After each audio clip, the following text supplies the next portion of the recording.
महायुतीला आम्हाला लोकसभेला 31 जागा आमच्या प्रभूत झाल्या, अवघ्या 17 जागा आल्या. त्यावेळेस त्यांना सगळ्यांना ईव्हीएम चांगलं वाटलं. आम्ही ईव्हीएम बद्दल काही बोललो नाही, कारण तो जनतेने दिलेला कौल होता.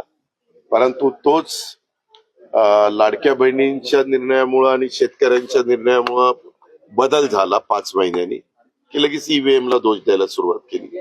पण एक गोष्ट मी मान्य करीन, काही काही ठिकाणी दुबार नावं, तिबार नावं किंवा एका मतदारसंघातली नावं दुसऱ्या भागात अशा गोष्टी झाल्या आणि त्याचा अनुभव सगळ्यांनीच घेतला. म्हणजे याच्याबद्दल मी रवींद्र चव्हाण साहेबांचं पण स्टेटमेंट ऐकलं. माझ्याकडे पण बऱ्याच तक्रारी आल्या. मी पण माझ्याकडे तक्रार आल्यानंतर त्या जिल्ह्यातल्या जिल्हाधिकाऱ्यांना सांगायचो की तपासून घ्या, किंवा माझ्याकडे पण काही असे पुरावे दाखवले गेले. फोटो तोच, पण 3 ठिकाणी 3 नावं, उगीच किरकोळ असा बदल, अशाही पद्धतीनं झाल्या.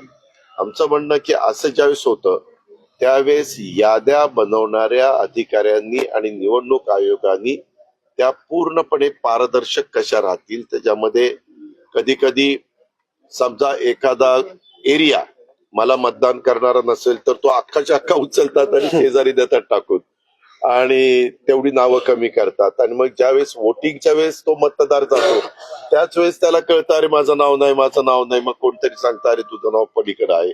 असं पण होता कामा नये. लोकशाही पद्धतीनं संविधानाने जो अधिकार आपल्याला दिला त्या पद्धतीनं निवडणुका व्हाव्यात हे माझंही स्पष्ट मत आहे.